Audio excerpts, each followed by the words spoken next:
Il est l'heure du journal sur le 4TV. Messieurs, dames, bienvenue. Tout de suite, les titres.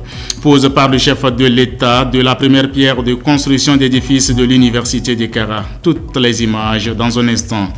À suivre dans ce journal, livraison provisoire du bâtiment qui abritera le centre d'excellence en protection durable des cultures, CEPRODUC. Encore une fois, bienvenue et merci de votre attention. L'Université de Kara sera bientôt en chantier. Eh bien, le président de la République, son Excellence M. Faure Essozimina Gnassingbé, a procédé à la pose de la première pierre de construction de ces édifices lundi dernier. Les temps forts de cette cérémonie avec Nouratou Biao et l'ensemble de nos reporters dimanche.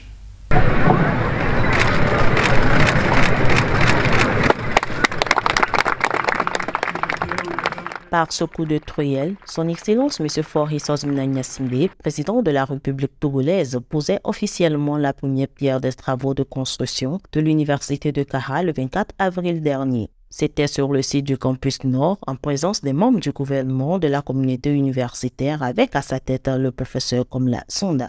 C'est une très grande fierté pour toute la communauté universitaire de Kara, pour les populations environnantes, pour les jeunes du septentrion et au-delà, toute la jeunesse. Et même, ça va au-delà de nos frontières parce que nous avons des partenaires à l'étranger qui vont bénéficier aussi de ces infrastructures. L'événement d'aujourd'hui est un événement tant attendu. Nous l'attendions depuis pratiquement 7 ans. Mais le plus important, c'est qu'il a eu lieu aujourd'hui. Vous avez suivi ensemble avec nous la massification des effectifs des étudiants et également l'augmentation croissante du nombre d'enseignants, du personnel administratif et technique de cette université qui montre toute la croissance autour de l'université aujourd'hui. Et donc il est indéniable que les besoins en infrastructure aujourd'hui constituent un besoin capital. Prière d'ouverture catholique et musulmane, succession de discours de circonstances et présentation de la maquette des édifices ont essentiellement marqué la cérémonie. Avec la pose de cette pierre, le chef de l'État manifeste encore sa volonté d'offrir un cadre optimal d'études et de recherche à tous les Togolais, conformément à sa vision d'une éducation de qualité. Les travaux de construction seront exécutés par la société en vol partenariat. C'est une grande fierté pour nous d'avoir la confiance des autorités togolaises. Nous allons donc rapidement démarrer les travaux pour un projet de renforcement de l'université existante, mais avec des bâtiments beaucoup plus modernes, un plus grand nombre de facultés, une capacité d'accueil renforcée, des infrastructures sportives et de loisirs nouvelles. Et c'est un projet qui va se dérouler donc sur plusieurs années. Nous allons déjà livrer une première tranche, c'est-à-dire fin 2024, donc qui correspondra donc à l'addition, disons, de quelques facultés, les VRD, c'est-à-dire les voiries, les infrastructures sportives, et ensuite nous allons entamer la deuxième tranche. À terme, cette université va pouvoir accueillir 30 000 étudiants dans de très très bonnes conditions. Les étudiants ont pour leur part salué et remercié les autorités togolaises pour leur volonté manifeste. C'est d'abord un grand bonheur, une joie de voir les promesses du chef de l'État être concrétisées. Et le chef de l'État, à qui j'aimerais, au nom de tous les étudiants de l'Université de Kara, adresser nos sincères remerciements, lui exprimer toute notre gratitude pour la pose effective de la première pierre pour la construction de notre université. Nous sommes heureux de savoir que dans quelques années, pour ne pas dire quelques mois, nous aurons d'autres infrastructures beaucoup plus confortables, beaucoup plus modernes pour nous aider dans notre formation, pour une formation beaucoup plus qualitative, beaucoup plus moderne. En guise de rappel, créée en 1999 et ouverte officiellement en janvier 2004, l'Université de Kara compte à ce jour plus de 22 000 étudiants répartis dans 5 facultés et 2 instituts.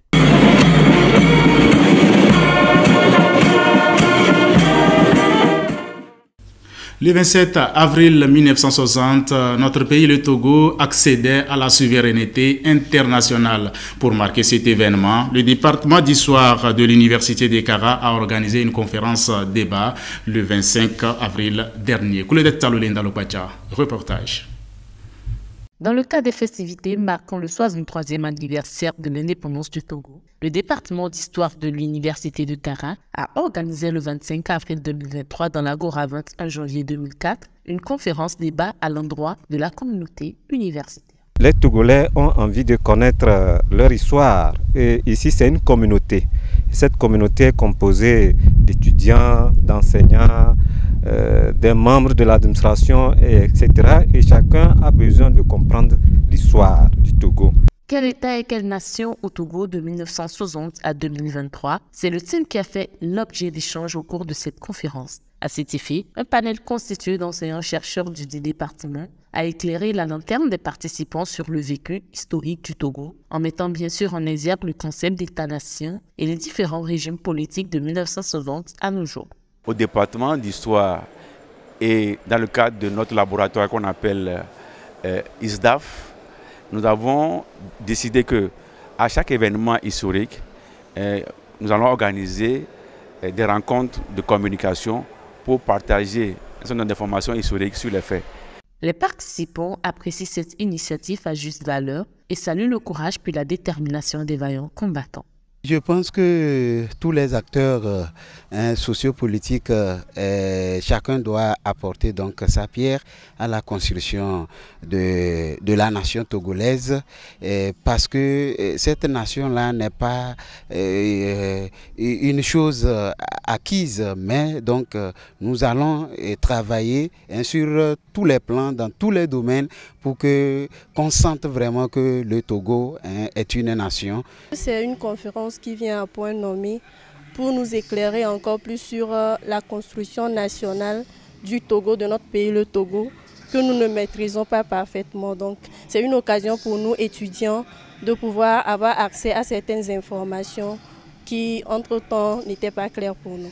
Avec une telle initiative, c'est dire que la question de l'indépendance de notre pays est une affaire de tous et l'université de Kara, à travers son département d'histoire, a joué sa partition. Je vous l'annonçais en titre, démarré en novembre 2020, les travaux de construction de l'immeuble du Centre d'excellence en protection durable des cultures, CEPRODUC, a été provisoirement livré par la société Intercity Corporation Sarl. Ekoba, Linda Lopacha, pour les détails. La construction de l'édifice qui abritera le Centre d'excellence en protection durable des cultures de l'Université de Kara est achevée. En effet, après un contrôle et un passage au peigne fin du local par la délégation universitaire le mardi 25 avril dernier, la société ICC Sarl a effectué la livraison provisoire de ce joyau dont les travaux de construction ont démarré en 2020.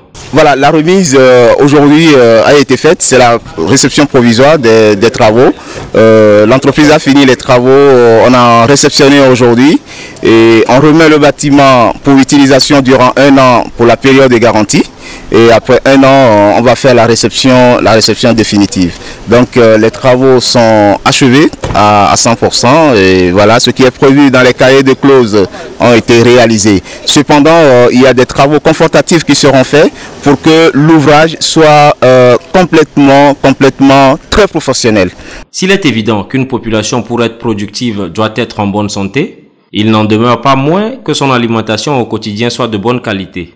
Ainsi, à travers son pôle de technologie innovante et sa recherche de pointe pour une agriculture durable et résiliente, les travaux de ce centre serviront à protéger efficacement toutes les cultures. L'aboutissement de ce chantier ne suscite que de gaieté. Tout le monde est fier, la communauté universitaire aussi est fière, la cellule de marché aussi est fière d'avoir organisé, d'avoir suivi quand même la réalisation de cet ouvrage. Aujourd'hui, c'est la joie de réceptionner comme cet ouvrage. Ce centre d'excellence en processus durable des végétaux doit comporter la recherche et la pédagogie, non seulement autour de la protection des cultures, mais aussi sur les thématiques des sciences connexes pour faire évoluer la recherche au niveau de l'Université de Kara. Après l'ultime étape, qui est le nettoyage, selon la société en charge des travaux de construction de cet édifice, les aménagements pourront commencer en vue du démarrage effectif des activités du centre. Deuxième édition de la compétition septentrionale d'éloquence. Les rideaux sont enfin tombés le samedi dernier avec le sacre de Mademoiselle Adjoasika Agbo. Le temps fort de cette finale avec Bertigno Lessé, Modeste Dawatz. C'est dans une ambiance des grands jours que s'est déroulée le 21 avril dernier la finale de la deuxième édition de la compétition septentrionale d'éloquence au Palais des Congrès de Kara. C'était devant un jury composé de personnalités issues de divers secteurs d'activité et d'une foule en liesse. Actuellement, je suis très fier de moi, fier de mon équipe, de ce qu'on a pu réaliser ensemble. Parce que ce n'est pas évident, c'est un projet piloté par les jeunes, pour les jeunes, contre zéro financement. Tout ce que nous avons pu faire venait de nos propres poches. D'où la raison encore de se sentir heureux d'avoir réalisé ça. Donc actuellement, l'émotion de joie, elle est vraiment immense. Pour cette finale, ils étaient au total 8 candidats à concourir. Après des affrontements en duo pour le compte des combats d'idées portant sur des thématiques données et des plaidoiries, les candidats ont su démontrer leur capacité et leur maîtrise de l'art oratoire face au public. Ainsi, au terme des différents passages et après délibération, c'est Mademoiselle Agbo Adjoasika qui a convaincu le jury, devenant ainsi sacrée championne de cette deuxième édition.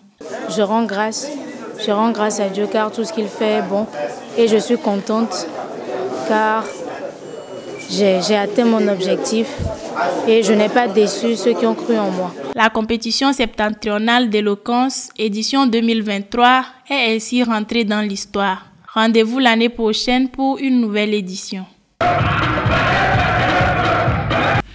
Pour finir, suivons toujours avec Bertigno Lessé le lancement officiel de l'Olympiade nationale de l'innovation et de la science du climat.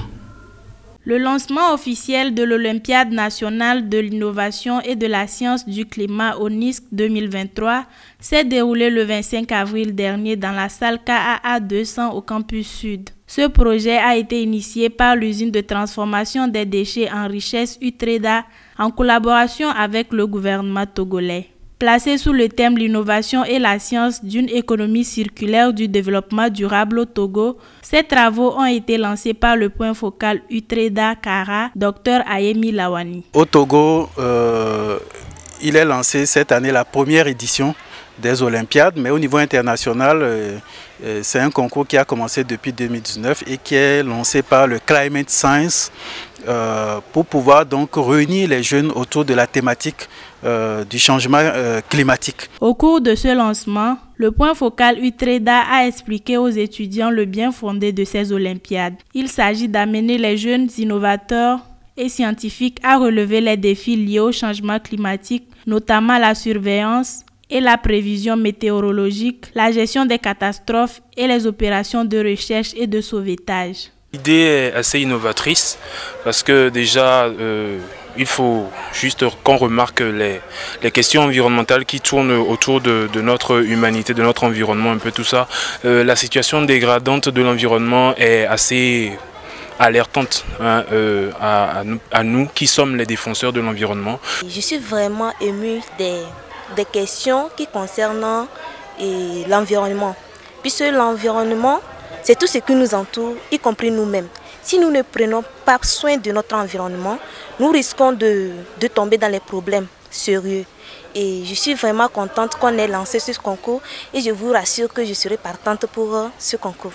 Notons qu'avec ce lancement au niveau national, les 3 premières équipes gagnantes seront accompagnées et la première représentera le Togo à Dubaï en novembre 2023 pour la phase mondiale.